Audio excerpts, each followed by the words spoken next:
Son las 2 de la tarde, 4 minutos, oyentes. ¿Qué tal? Muy buenas tardes, bienvenidos a Asiento Extra de este día jueves. Y un programa que además, como todos los días, a partir de las 2 de la tarde, pretende analizar más a fondo, mucho más a fondo, algunas cosas que están pasando en el país, otras que son del mundo, pero que nos llaman mucho la atención, y muchos temas que al final son parte del día a día, de la información del día a día en el país. Esa es nuestra idea, junto con los directores de los diferentes medios de comunicación, de los programas que tenemos a diario en nuestro grupo Extra.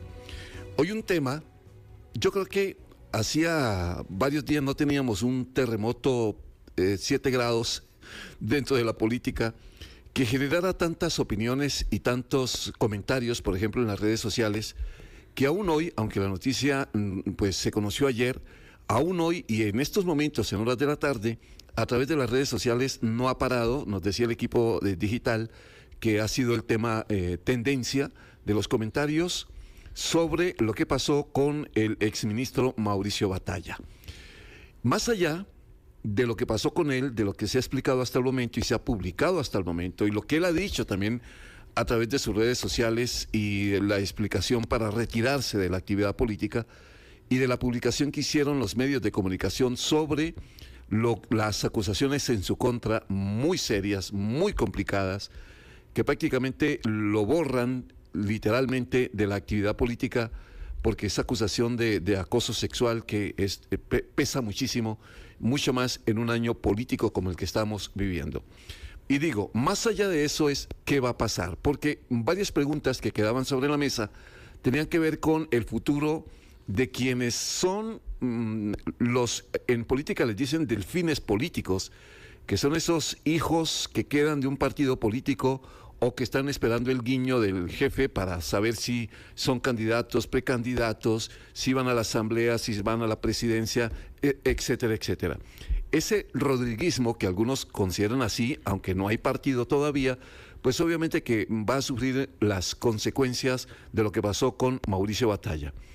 Porque bien lo destacaban varios medios. Uno, es sin duda alguna muy rodriguista, muy cercano al presidente, renuncia precisamente con la intención de realizar esta campaña. No se sabía si como candidato o precandidato o en la estructura de la campaña, no se sabía, al lado de doña Laura Fernández. Y dos, aparece en el famoso video de uno de los partidos políticos, aparece en una valla también en la fotografía, y todo ese panorama es lógico pensarlo que para él, para don Mauricio, desaparece.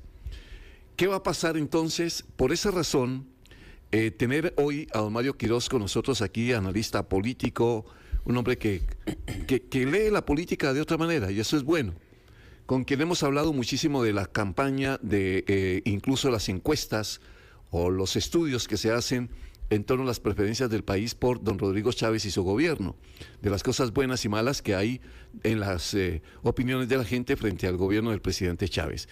Don Mario, qué gusto tenerlo, qué bueno tenerlo además aquí en cabina, primera vez que compartimos cabina los dos aquí, por lo menos en el grupo. ¿Cómo está? Muy buenas tardes, Henry, sí, un gusto estar aquí. La verdad es que siempre me gusta más venir que estar por Zoom. ¿Verdad que sí? Sí, el trato humano, el cara a cara es bueno. Yo creo que el Zoom y todas esas plataformas ayudan mucho, pero no hay como el cara a cara.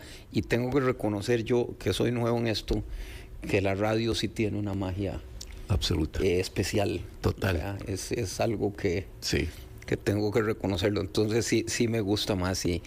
Y bueno, además, Henry, buenas tardes a todos los que siguen el programa, por supuesto. Y sí, una semana que acaba muy movida. Demasiado. Y que creo que de alguna manera marca el tono de lo que va a ser todo este proceso. Esperemos que tal vez con un ancho de banda un poquito más estrecho que estos temas, porque al final de cuentas, hay que decirlo, ninguno de estos temas es en el fondo bueno para una democracia sana, ¿verdad? Que estén ocurriendo, y la lucha política con tantos problemas que hay en el país debería estar centrada en ver cómo lo resolvemos y no en estos temas. Pero bueno, como dice un amigo mío también, para eso alcanza el menudo. Sí, sí, y tiene razón usted, don Mario. El año va a ser así, con esta intensidad. Yo no tengo ninguna duda, en realidad hay que entender que estamos en un cambio de ciclo político, que no es solo en Costa Rica, es mundial. Esto conlleva polarización, y cuando la polarización se da de ambos lados, esta tensión que se genera es todavía más aguda. Sí. Históricamente, el año electoral, el año de intensidad política como este, históricamente ha sido así. ¿O ahora, por tener las redes sociales tan activas, de ser además las redes tan protagonistas, se siente más? Porque antes seguramente lo era, pero quizás, no sé si es que las redes incentivan, la gente se siente con más capacidad de participación, con más derecho de participar, se democratizó mucho más la opinión. No sé, ¿es más intenso ahora por eso? Yo creo que sí, y lo abonaría primero un factor que es lo que usted señala, hay una desintermediación de la información, ya no tenemos, ya hay un contacto hasta con, yo diría que hasta con los medios y el periodista más cercano a través de estas cosas como las redes sociales, pero eso también tiene la trampa de los algoritmos, que no hay que negarlo, claro, entonces claro. eso nos hace creer que el mundo es como nos lo pinta la información que consumimos, que el algoritmo nos la sigue replicando. Y después, Henry, yo siempre lo digo, la famosa trampa de los grupos de WhatsApp que tenemos. Sí. Porque los grupos de WhatsApp son de nuestros pares. Exactamente. ¿Verdad? Y uno, incluso en todas las redes, don Mario, lo han dicho los expertos millones de veces, a la gente que usted sigue es su grupo, es su burbuja. Entonces dicen que don Pepe decía que cuando alguno de los hijos le decía, papi, es que todo mundo dice, y don Pepe decía, mijito, ¿quién es todo el mundo? Sí. Las 40 personas con las que usted habla, eso no es todo el mundo. Pero bueno, en esta época, básicamente esa es la trampa en la que caemos, que todo mundo es mi burbuja. Es mi burbuja. Claro, incluso es muy curioso, don Mario, porque en algunas oportunidades hay quienes... A ver, los calificativos en redes sociales son elevadísimos, ¿no? Son indecibles al aire. Lo catalogan a usted de tonto porque no está enterado de que tal persona es la más importante en ese momento, en farándula o lo que sea. ¿Cómo es posible que usted no sepa que Shakira lloró? Pues no lo sabía. ¿Pero cómo? Si usted es periodista y todo el mundo está comentando que Shakira lloró. No lo sabía. Claro, esa burbuja, en donde les gusta la farándula, no sé qué, pues obviamente es para ellos, eso fue lo importante. Pero ahora el tema batalla sí lo está tocando todo el mundo. Sí, yo creo que estos temas, y de nuevo, nosotros creo que aquí, Henry, creo que casi que hablo por los dos, de que no nos estamos metiendo en el tema legal, eso es un tema... No, eso sí, ya es problema de... ya de las partes, pero bueno, lo que nos estamos refiriendo es a las implicaciones políticas. Exactamente. De esto. Y desde el punto de vista político hay que partir del contexto de que don Mauricio, de los ministros que salieron en esa ocasión que se dio la corrida electoral de posibles figuras del oficialismo, pues don Mauricio era uno de los dos que se mencionaba como presidenciable.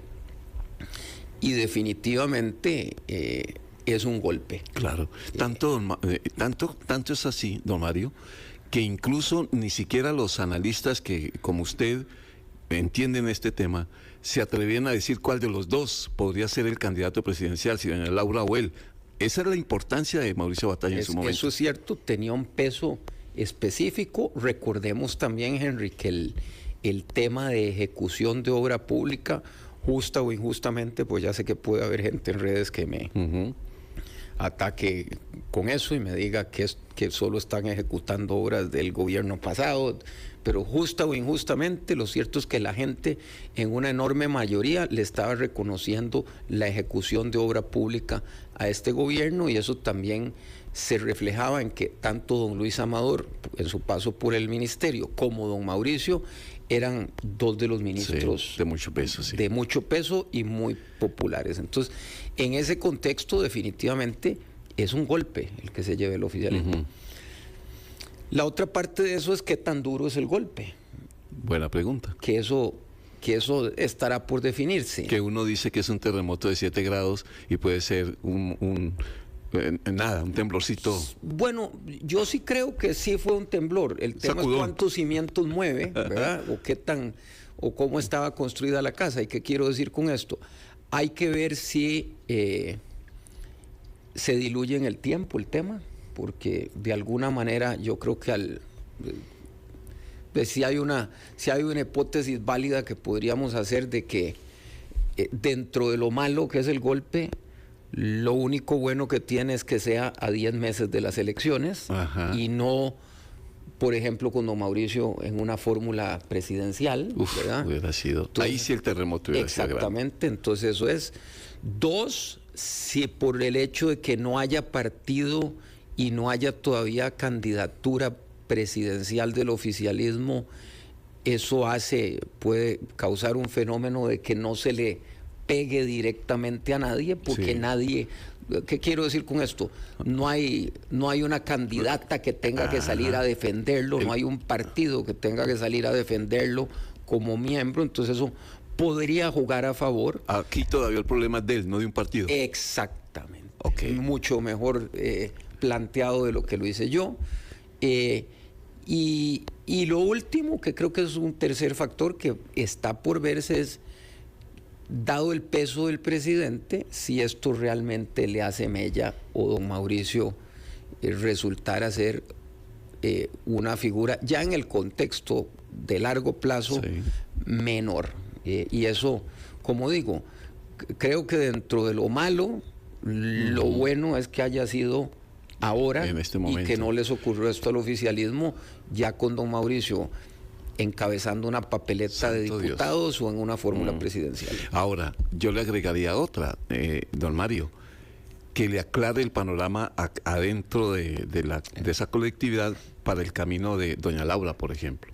Si había dudas, no, pues ya le toca a doña Laura, Yo creo que sí, a no ser que estén pensando en una figura fuera de ese grupo. sí, yo creo que esto, o planteémoslo distinto, Henry, si la opción es interna, si la vía es interna, Sí. por decirlo de alguna manera, esto aclara la vía interna. Claro. Y como que despega, sí, coincido al 100%, coincido que ya despeja una carrera que yo en lo personal creo que después de lo que vi en la marcha, ya creo que doña Laura llevaba ventaja.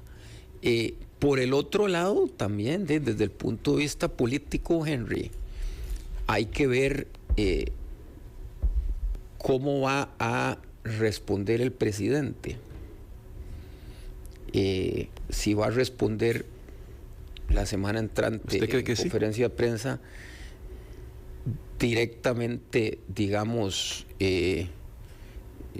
refiriéndose al tema, porque hay otra arista de esto que en eso sí tiene razón quien lo plantee, y es lamentable, que es la filtración del expediente. Eso sí es. Porque estamos en una situación en Costa Rica que aquí del Ministerio Público sale todo.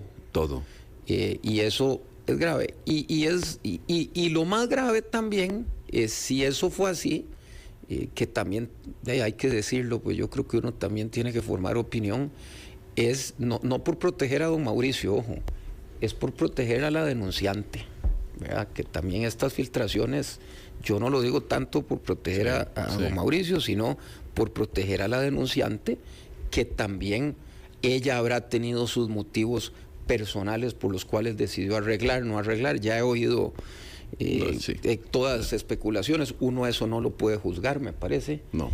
Pero sí es un contexto que habrá que ver si el presidente toma eso que estoy diciendo de la filtración del expediente para tratar de darle vuelta y atacar al Poder Judicial. Claro, por ejemplo. Y lo otro, ya que usted citó al exministro Luis Amador también, lo que dijo Amador, en el sentido de que donde estaba la DIS, es imposible que no haya un filtro, que no se haya detectado que don Mauricio Batalla tenía semejante lío. Eso es totalmente cierto. ¿Verdad que yo creo que a nivel de un cuerpo que debería velar por estas cosas y de alguna manera en esto sí digo, proteger no al presidente como persona, proteger al presidente como institución, la presidencia. Tal vez sí es llamativo que a la DIS se le haya escapado ahí o traspapelado o no lo haya visto un tema de esta magnitud. Sobre todo, Henry, volvemos al punto de inicio, que es que estaba siendo una figura visible electoralmente, no es que era una persona que era un ministro más que se pudiera o no, era una persona que se le estaba dando visibilidad electoral. Sí, a ver, ¿cómo lo pregunto? Si pasó con don Mauricio Batalla, se fue esa información y no se la informaron por ejemplo, al ministro Amador o el mismo presidente, no sabía, uno pensaría, don Mario, que quien esté metido en este mundo político en este momento ponga las barbas en remojo.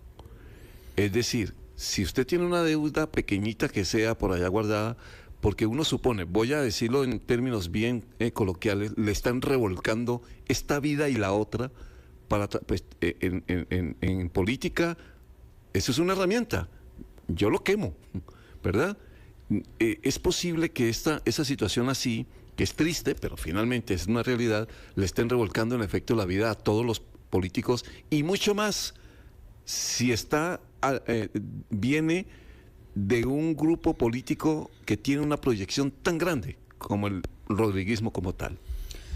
Yo creo que eso es así, Henry. Creo que incluso lo haría también en dos lados. Yo, si hoy estuviera yo, capaz que no hay ministro de la presidencia, pero si yo fuera ministro de la presidencia, estaría hoy socando clavijas para que me vuelvan a hacer una revisión de todo el gabinete y personal clave, a ver si hay otra cosa que se les haya ido. Y eso, digamos, desde el punto de vista interno. Y desde el punto de vista externo, tiene usted razón. Lo que resulta triste, porque no hay que decirlo con ninguna alegría, es que en esto se ha convertido la política. Y es una herramienta que antes era como plan B, o era paralela.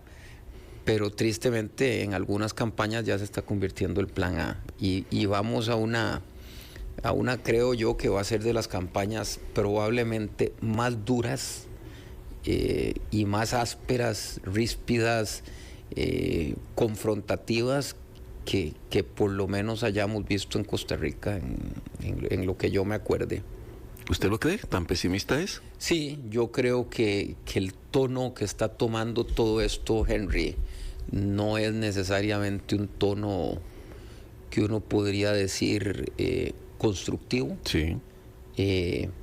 Está mucho de un lado el presidente, que tiene un discurso confrontativo, ese es su estilo, y del otro lado una estrategia que está definida en función del presidente, y que han hecho, digamos, unos argumentos, dejémoslo ahí a valor nominal, han construido una narrativa de por qué no hay que votar por el oficialismo y darle continuidad.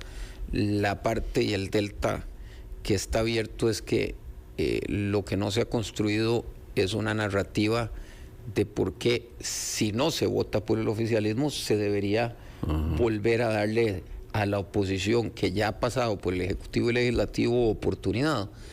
Y en eso, si uno ve la línea narrativa, que los que más han estado visibles ahora son los precandidatos de Liberación Nacional, pero no lo digo exclusivamente en cuanto a ellos, creo, ha habido muy poca profundidad de ideas, de propuestas. Si uno ve, Henry, lo que se ha visto, estamos llenos de lugares comunes, diagnósticos, pero cambia uno las caras de los que lo están diciendo ahora y le pone las caras de que estuvieron hace 4 años, hace 8 y hace 12, y estamos oyendo el mismo discurso de todas las campañas, ¿verdad? Sí, totalmente, pero absolutamente de acuerdo. De hecho, hace 8 días, en el programa de hace 8 días aquí mismo, en este horario, que tuvimos una experta en el tema de criminología, reveló algo que a mí me dejó pasmado. La han llamado 3, 4 candidatos con intenciones de serlo, para que presente un texto de cuál sería la idea de cómo enfrentar la criminalidad y la inseguridad en el país. Es decir, pero es para hacer el trámite ante el Tribunal Supremo. No es porque quieran adquirir ideas. No es por convicción. No es convicción, no se lee en el texto, no se lee en lo que está ahí, porque hay una intención solo de cumplir un compromiso. Y le dije yo en su momento a la invitada, con razón estamos como estamos. Si no hay una cosa de fondo, un compromiso de fondo, sin un interés político, pues obviamente que el país va por donde va. Sí, yo creo, Enrique, desde su posición, que usted es un director de un medio importante, conversa con todos. Yo no necesariamente con todos, pero converso y sí, con bastantes. Y la pregunta de arranque que les he hecho es: ¿por qué quieren ser presidentes? Eso para mí es lo esencial. Y se queda uno bastante sorprendido por un lado y bastante desilusionado por el otro, de que no hay una respuesta. Y acaba usted de usar la palabra de cuál es la verdadera convicción por la que viene a ser. Entonces, eso preocupa, porque no nos debe extrañar dónde estamos. Yo tengo que reconocer, Henry, y lo he venido diciendo esta semana, que yo me he equivocado en una conclusión del análisis que he hecho. Yo venía diciendo que en el 2022 se votó por un cambio, y la verdad es que el voto por el cambio se dio en el 2014 y en el 2018. Como la gente no sintió el cambio, lo que se votó en el 2022 fue por una ruptura con el sistema institucional. Ajá. El 2014 y 2018 fue un cambio, pero dentro del sistema. Y el 2022 ya rompe. Y si uno no entiende ese contexto, Haciendo los partidos de oposición no lo están dimensionando bien, es muy difícil que puedan navegar adecuadamente en estas nuevas aguas electorales. Sí. Ahora, don Mario, volviendo de nuevo al partido del rodriguismo, es que como no hay partido es muy difícil definirlo. Yo no sé usted cómo lo define, como cuando se quiere hablar de doña Laura y su grupo. Oficialismo es lo que yo lo he bautizado. Pues sí. Eso pone al presidente ahí en esa línea delgadita de cosas que él quiere decir hace rato. Volviendo a esa colectividad, teniendo a doña Laura, suponiendo el camino más despejado, que ya no hubiera, esto es especulación, ya no hubiera discusión de cuál de los dos podría ser el candidato con más fuerza. Y usted lo dijo después de la marcha, creo que a la gente le queda claro que doña Laura podría ser la candidata. Después de lo que pasa con don Mauricio, ya de por dentro del partido sí deben estar revisando, entre otras cosas, no sé si estrategia, no sé si de esperar más para presentar el candidato mientras se bajan las aguas. ¿Qué puede estar pasando allá adentro? Sí, yo tengo una hipótesis muy particular de que el presidente no tiene prisa y se lo está tomando con calma. Ponerle cara, si uno ve la investigación que hicimos, esa candidatura sin cara y sin nombre, ya de arranque tiene un 32% de intención de voto. Lo que usted quiere decir, don Mario, es al que pongan ahí, ya tiene asegurado. Ya tiene un capital político. Ya hay capital político. Puede bajar o puede subir, dependiendo de quién sea, pero digamos ya parte con un capitalito político ahí. ¿Y por qué tan poquito? ¿30 y algo? 32% de intención de voto entre votantes seguros, pero eso es bastante. Pues sí, pero... Sin nombre y sin cara, Henry, solo por ser el candidato del presidente. Es que uno pensaría que si el presidente dice pongan ahí a Pepito Pérez, Pepito Pérez gana. Yo creo que hay que esperar. Yo creo que eso es lo que la gente está esperando, el nombre. Pero creo que el presidente no tiene prisa, ya tiene eso más o menos asegurado. Ponerle nombre y cara tan antes lo que lo va a someter o la va a someter es a un fuego cruzado de todo lado. Claro. Eso mejor esperarse para que exponerse desde ahora. También creo que otro factor que podrían estar tomando en cuenta es ver cómo se termina de definir la oferta electoral, por ejemplo, Liberación Nacional. Uh-huh. Y hay que entender algo, Henry, que yo creo que va a ser crucial en este proceso. La apuesta estratégica es todo a que es continuidad del presidente. Esa es la apuesta estratégica y eso va a ser... El que cambie ese discurso va perdiendo. No, sí, y entonces yo creo que todavía van a bancarse sobre la popularidad del presidente. Don Mario, voy a cumplir un compromiso y dejo dos preguntas o dos planteamientos sobre la mesa. Uno, en efecto, es Liberación Nacional. Vamos a hablar de ese tema ya en la parte final de nuestra edición. Y otro es alcaldes que están saliéndose de partidos políticos tradicionales y que ayer leía algo que me llamó la atención. No hay ninguna duda, incluso incluyendo con la alcaldesa de Limón que se va de Unidos Podemos, incluyéndola, que no hay ninguna duda que todos están diciendo eso que usted está diciendo. Hay que ir con el rodriguismo, aquí no nos juguemos en otro lado, ese es el camino. Bueno, pero vamos a dejarlo, vamos a cumplir este compromiso, Rodolfo, y ya regresamos aquí a Asiento Extra, 2 de la tarde, 29 minutos. Las 2 de la tarde, 31 minutos, Asiento Extra, ya entramos en la recta final antes de nuestro noticiero de las 2:45, el noticiero político que siempre, todos los días en ese horario, tenemos para hacer un balance de cómo está la política a nivel general, qué ha pasado en la Asamblea, qué han dicho las autoridades en las últimas horas sobre mil cosas que pasan, pero siempre con el tema político. En un año en el que además, yo creo, don Mario, esta parte se me estaba quedando, todo se va a politizar de alguna manera. Es decir, hasta el incendio sí. El incendio allá en Escazú, sí. Politizado. Sí, ayer pasé porque iba precisamente para Santana y ya hoy vi noticias de que fue un acto de terrorismo, incluso acusando a doña Pilar Cisneros de que había mandado a quemar Ya estamos llegando, Henry, también a niveles yo creo que de razonabilidad bastante lejanos a la razonabilidad argumentativa. Hoy estaba leyendo, a ver, con los colegas, creo que era de CR hoy, que se desmayó una funcionaria en la Asamblea Legislativa y adivine a quién le echaron la culpa. A doña Pilar también. Ya estamos, pero vuelvo, Henry, a lo que hablamos. Qué triste que esas sean las discusiones, ¿verdad? O sea, tenemos problemas de seguridad, tenemos de costo de vida, de todo lo que nos imaginamos, infraestructura, y estamos discutiendo estas cosas. Sí, ese es el panorama, ese es ni modo, y por eso usted está aquí para ayudarnos a comprender el porqué de este enredo en el que nos estamos metiendo. ¿Cómo ve lo de Liberación Nacional? Ya están los 4 precandidatos, ya viene la convención como tal, una campaña pues muy propia de precandidaturas. Nadie va a esperar que sea así como intensa. Los candidatos tampoco es que sean así grandes protagonistas políticos de agresividad verbal. No. Son todos muy tranquilos, todos muy parecidos. ¿No le parece? Sí, Henry, yo creo que Liberación está esta es una elección de transición para ellos. Es la primera convención en donde no están, digamos, los apellidos grandes y tradicionales que han dominado las contiendas internas. Eso los tiene que preparar para... Además, adicionémosle, ha sido un proceso que decir frío es lo menos. Se puede decir, no hay emoción entre la gente. Eso los tiene que preparar para una convención que, en mi criterio, va a pasar de 450,000 personas, que fue hace 4 años, a unas 160, 170,000 personas. Uy, pero eso sería terrible. Creo que por ahí van a andar.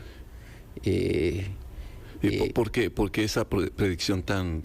Por el estudio que hicimos, donde solo un 5% nos dice que va a ir a votar, y de esos tampoco normalmente va a ir a votar todo. Entonces eso pone una convención entre 140 y 170,000 personas. Pero una votación de ese nivel es un fracaso. Creo que no es un fracaso, creo que es el verdadero tamaño del partido, Henry. Sí.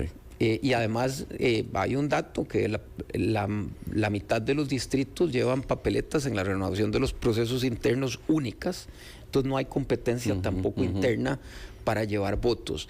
Y eso pone a los candidatos ante una nueva realidad, un partido de liberación que tiene que aceptar esa realidad y replantearse una renovación que se le ha venido exigiendo.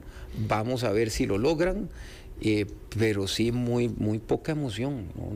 Yo no veo de la campaña de hace 8 años entre don Antonio y don José María. Fue una campaña, digamos, muy activa. Incluso cuando se medían fuerzas en el Paseo Colón. que llenaban el Paseo Colón. Exactamente. Entonces yo creo que Liberación eso va a ser como, es otra de esas realidades duras de aceptar. Dicho eso, creo que siendo tan pequeña, todavía hay muchas incógnitas sobre qué va a pasar. Porque... Es decir, don Álvaro Ramos no es que lo tenga todo asegurado. No, la mayoría de las encuestas, salvo una que andaba por ahí, da un nivel muy alto de indecisos. Y ahí los candidatos tienen distintos perfiles. Don Álvaro es una persona que no es liberacionista tradicional, hay que decirlo, a pesar de que se ha tratado de pintar de verde y blanco, que no lo niego, puede ser, pero no ha sido activa en el partido. Y al frente tiene a doña Carolina de don Gilbert, que han sido muy, muy activos. A mí me llama la atención, Enrique Carolina Delgado en sus redes no tiene mucha comunicación, pero de lo que se anda trabajando a nivel de estructura y base, muy fuerte. Solo para el movimiento de mujeres en su última elección, doña Carolina tuvo 23,000 votos para ella. En una elección tan pequeña, uno podría decir, ya tiene un tercio de los votos que necesitaría. Por favor, sí. Y don Marvin, de que es el que parece, conforme a las encuestas, que va más rezagado, que creo que ha ido creciendo poquito a poquito. ¿Le dará o no le dará? Uno no sabe. Y don Gilbert, que creo que como que la efervescencia inicial como que se ha bajado un poco. Tal vez lo peor que le pudo haber pasado es la resolución que tuvo el Tribunal Supremo de Elecciones, porque le quitó la narrativa de enfrentamiento. Sí, de bloqueo y tal. De bloqueo y ya entonces como que se asentaron. Pero hay una teoría maquiavélica, eso sí, en el sentido de que siendo la convención abierta, habrá sectores que les interese que don Gilbert gane. Es decir, que ahí habría un domingo 7, bueno, domingo 6 en este caso, habría un domingo 7 en la convención. ¿Usted cree esa teoría? ¿Puede ser? Por lo menos a nivel de datos no se nota esa tendencia. También yo creo que quedó claro con la marcha, Henry, que tampoco es que el oficialismo tenga un nivel de movilización tan grande a estas alturas. Eso es algo que está en construcción. Entonces, dudo que eso pase. Me sorprendería. En fin, es política, todo es posible, pero me sorprendería. No, y sería ahí sí un golpe muy fuerte, porque pues se está dando por descontado que don Álvaro Ramos sea el candidato de Liberación Nacional. Ahora, ¿qué interés habría de algunos sectores que sea don Gilbert? ¿Lo ven más débil? Yo creo que algunos sectores han dicho que sería el candidato más débil y por ende la forma más fácil de, voy a decir lo que se dicen, de borrar ya a Liberación y terminarlo de enterrar. Entonces es como una suerte del candidato del apocalipsis para Liberación, la historia que han montado sobre él, ¿verdad? Eso sí estuvo terrible. Yo lo dudo. Gilbert es una persona que se caracteriza por un lenguaje sencillo, directo, pueblerino, si se quiere. Eso genera cercanía. Entonces, y Henry, hay algo que es un dato interesante. Liberación Nacional tiene un voto rebelde contra la estructura. Fue el voto que votó hace 8 años por don Sigifredo Aiza y por don Rolando González. Fue el que votó hace 4 por don Rolando Araya. Ahí está, y no es menor. Entonces, o sea, todavía es verde, tiene la bandera. Yo no sé si don Álvaro Ramos tiene ese voto rebelde, lo dudo, porque es voto antiestructura. Y ahí creo que los que más podrían capitalizar eso son doña Carolina y don Gilbert. Claro. Ahora, teniendo en cuenta eso, digo, son teorías y son cosas de las que se especula y son en efecto muy maquiavélicas que se piensan a veces. Pero uno pensaría, don Mario, que si el rodriguismo está tan fuerte, no anda pensando en eso. No tiene necesidad de buscar que el contendor sea débil, porque ellos de por sí son fuertes. Sí, yo dudo sinceramente. Obviamente uno puede tener una preferencia por un candidato opositor o no, digo, para enfrentarlo. Pero efectivamente dudo que el oficialismo esté pensando en eso. Yo creo que están tratando de fortalecer su base. A mí me queda claro con la marcha que ellos tienen una estrategia de ver cómo pueden aglutinar y cementar y galvanizar esa base lo más que puedan, porque ese es el capital político con el que van. Y a hoy es un capital político, claro, que es más grande incluso que el de los otros juntos. Y sí, eso hay que decirlo, ¿verdad?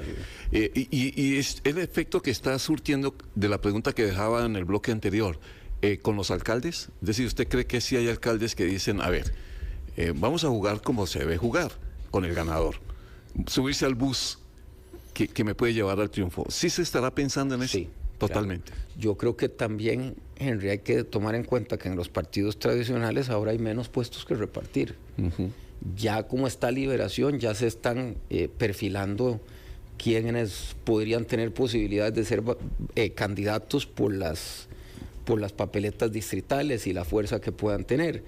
Y eso también entonces hace a la gente ver, si ahí ya no voy a poder, mejor voy a un lugar donde, pues claro, primero el campo está abierto y dos, hay grandes posibilidades de sí, porque ganar. Uno supone eso con, a ver, lo que pasó con el alcalde del Partido Liberal Progresista, ¿verdad? El de Avangares era, ¿usted recuerda, don Mario? Que renunció junto con un bloque de 23 integrantes, sí, del Partido Liberal. Ayer que se conoció la renuncia, aquí tengo la carta de la alcaldesa de Limón diciendo que en el partido doña Natalia Díaz, Unidos Podemos, no se estaba considerando un representante de la comunidad afrodescendiente pensando en diputaciones, y que eso es un agravio, en lo que tendría razón absoluta. Uh-huh. Pero esos son argumentos, es decir, ellos están pensando en otra cosa. Yo creo que ellos están pensando en diputaciones. Y punto. Y punto. Costa Rica muy triste, pero hay que decirlo así. Nuestra política electoral está reducida a una lucha de 57 puestos. La gente, y si no, ver cómo sostienen alcaldías. Lo que pasa es que también las alcaldías ahora se pueden hacer hasta con un partido local, entonces tampoco es que necesiten una estructura nacional muy grande.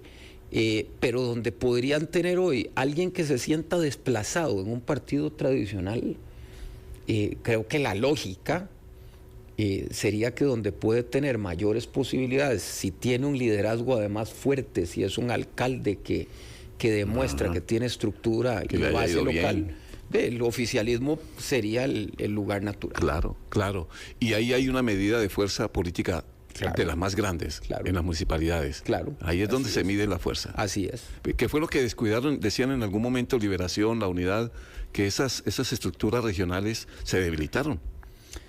Sí, yo creo que también ya la política con el quiebre del bipartidismo, ya la política en eso les cambió mucho. Claro. Y de nuevo han tenido una capacidad de renovación muy limitada, de dejar que surjan nuevos liderazgos, y esos nuevos liderazgos han buscado otras casas porque lo que quieren es tener viabilidad política. Don Mario, qué bueno haberlo tenido con nosotros hoy. Y vamos a seguir hablando de eso, no hay ninguna duda. A las órdenes. Hoy estaba viendo precisamente en un diario en La República que titulan Rodrigo Chávez registra un apoyo ciudadano histórico a 10 meses de elecciones, y pregunta si podrá heredar ese caudal electoral, y citan precisamente uno de los estudios de los que hablamos tanto aquí en estos programas de política. Don Mario, que pase una bonita tarde. Igualmente, Henry. Ya vamos a cumplir estos compromisos también y regresamos con punto 45 para conocer las noticias políticas.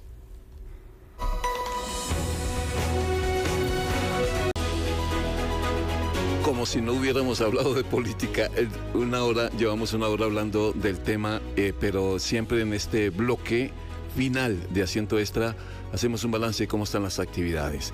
Hoy en la Asamblea Legislativa, los diputados del Frente Amplio, de Nueva República y también de Liberación Nacional, los que son parte de la Comisión Especial del Sector Energético Nacional, han tomado una decisión. Le van a poner pausa a la discusión sobre la Ley de Armonización del Sistema Eléctrico Nacional. Es la noticia política importante en este momento, esta que es una iniciativa es del Poder Ejecutivo y ya tiene bastante tiempo en discusión ahí en la corriente legislativa. Está en el segundo día de mociones, se presentaron 498 enmiendas y se va por las 158, esto muy temprano. Y entonces la decisión de pausar esta discusión sobre este proyecto, repito, de ley de armonización del sistema eléctrico en el país, se ha tomado la decisión de pausarlo, principalmente por la postura del Partido Liberación Nacional, porque impulsó una pausa mientras se realiza un espacio de reflexión interna. Incluso se conoció una carta de uno de los dirigentes de Liberación Nacional diciendo que mejor esperemos, dicen ellos, a que se conozca quién va a ser el candidato de Liberación Nacional para que asuma la discusión ya como candidato hacia la presidencia de la República. Y entonces propone volver a conformar mesas de trabajo con especialistas en este tema eléctrico para analizar y diseñar las mejores estrategias para este proceso de transformación, dice la bancada en una comunicación. Es una noticia que está en desarrollo, ya vamos a tener sin duda alguna más análisis sobre lo que ha pasado. También es noticia hoy, sin duda alguna, la posición de Nicaragua y el ataque de Nicaragua del señor Daniel Ortega contra Costa Rica. En una carta que se conoció en las últimas horas, muy grosera, salida de todo nivel diplomático, de parte del propio ministro de Relaciones Exteriores de Nicaragua, que ha expresado rechazo absoluto a lo que han calificado como una insólita comunicación emitida por Costa Rica en el marco de la presidencia pro tempore del Sistema de Integración Centroamericana del SICA. Él dice en una nota enviada a los integrantes del sistema que el gobierno costarricense asume funciones que nadie le ha concedido al intentar dar órdenes, comillas, dar órdenes a un gobierno y a un país soberano. El diplomático no aclara sobre el mensaje, las quejas en las cuales habría órdenes presuntamente giradas por Costa Rica. Lo que pasa es que esto es una decisión que se ha tomado por Costa Rica, pero de la mano de Guatemala, de Panamá y República Dominicana. O sea, no es solo Costa Rica que ha pedido a Nicaragua que cambie la terna de los candidatos a presidir precisamente el sistema de integración centroamericana. Pero ellos siguen insistiendo en un nombre que es Denis Moncada, que estos países están diciendo él no es el perfil que se necesita porque él es cercano al señor Ortega. Sin embargo, insiste en Nicaragua en esa comunicación. Por lo menos fue lo que explicó hoy el canciller de Costa Rica. Una reunión de cancilleres esta semana, fue una reunión virtual donde la agenda estaba, entre otros asuntos, el tema pendiente de elegir al secretario general del SICA, del Sistema de Integración de Centroamérica. Y corresponde por turno, ha correspondido a Nicaragua hacer la oferta de la terna.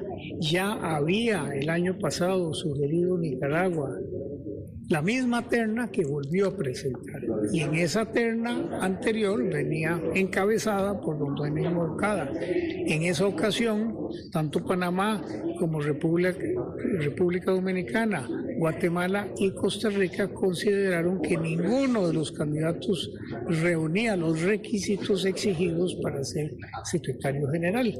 Al repetir Nicaragua la misma terna, era lógico que estos 4 países no iban a formar el consenso necesario. Ahí está, 4 países, pero es que Nicaragua fue absolutamente grosero con Costa Rica. La carta es de una agresividad extrema contra Costa Rica, no contra los demás países. Ahí está la discusión y se espera pronunciamiento incluso de la Cancillería en las próximas horas en caso de que quiera dar respuesta a esa carta del gobierno nicaragüense. Hoy en el programa Desde Buena Mañana tuvimos a doña Cristiana Figueres, quien, como se sabe, recibió una condecoración por parte del príncipe de Gales la semana anterior allá en Inglaterra, y se le entregó el nombre de Dama Excelentísima Orden del Imperio Británico. Pues bueno, la buscamos para hablar no solamente de esa condecoración, semejante condecoración a doña Cristiana Figueres, sino también que aprovechamos para preguntarle por su visión del país actualmente frente al tema del medio ambiente, de las pretensiones de exploración minera en el país, que ustedes saben, incluso el propio presidente Chávez ha defendido. Esto fue lo que dijo hoy en este programa. A mí lo que me duele es perdón que lo diga así, pero la ignorancia de ciertas voces en Costa Rica que dicen, no, ahora tenemos que ver a ver si podemos encontrar combustibles fósiles en Costa Rica, por favor. Eso es como decir, no sé, regresemos a buscar las máquinas de fax, o regresemos a buscar aquellos teléfonos con los cuales yo me acuerdo que yo crecí, aquellos teléfonos negros que estaban pegados en la pared y que uno llegaba y hacía ring, ring, ring, ring, y cogías y él te decía, operadora, ¿puedo servirle? Sí, por favor, conécteme con la extensión 14. O sea, perdón, los combustibles fósiles son así de obsoletos. No queremos regresar a la tecnología del pasado. Además del hecho de que ya hay una demanda decreciente por esos combustibles. Entonces, querer echar atrás a tecnologías que están obsoletas, que son inferiores y que nadie nos va a comprar, es una locura. Pero usted usa el calificativo de ignorancia. ¿Es ignorancia o aquí hay un interés mucho más allá, no sé, económico, geopolítico? Ignorancia no sé. al propio, prácticamente. Bueno, sí, puede ser digo yo ignorancia porque es una ignorancia de la historia, ¿verdad? Es una ignorancia de hacia dónde se está moviendo el mundo. Ahora, si esa ignorancia está motivada, no sé, por intereses económicos o simplemente por no saber las cosas, pero yo creo que ya muchos hemos explicado la realidad y entonces sí se cuestiona esa ignorancia. Sí. Bueno, esta mujer recibe excelentísima orden del Imperio Británico. Es una orden de caballería británica que se fundó en 1917 por el rey Jorge V. Y ese nombre y esa condecoración lo recibió esta mujer apasionada con el tema del medio ambiente, costarricense. Y una noticia importante también que se ha producido en las últimas horas, que no hay duda que genera muchísimo interés, es que ya se dictaminó afirmativamente, y además hay que decirlo por unanimidad, el proyecto de ley que quiere o busca la prescripción de oficio de deudas financieras con más de 4 años y que se encuentran en cobro judicial. Esto es muy interesante, que es una propuesta que ha hecho el diputado Francisco Nicolás de Liberación Nacional, porque ya no es que la persona que debe 4 años después tenga que buscar un abogado para que le borren ya esa deuda, sino que de manera automática, como lo explicó hoy aquí a través de esta radio.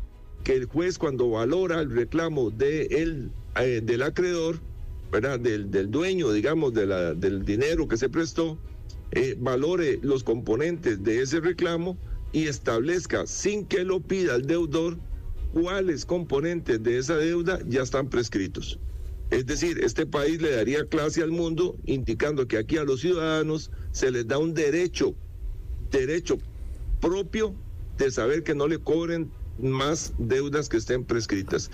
Las 2 de la tarde, 54 minutos, y nuestra última noticia a nivel político tiene que ver con la declaración que hizo hoy aquí también en esta radio la diputada independiente Katia Cambronero, quien explicó que las 4 legisladoras que conforman un nuevo bloque legislativo se reúnen para discutir proyectos e ideas en común, pero que ninguna hace parte de una estructura ya política como tal, es decir, y tampoco tienen un papel ninguna de ellas de jefa de fracción.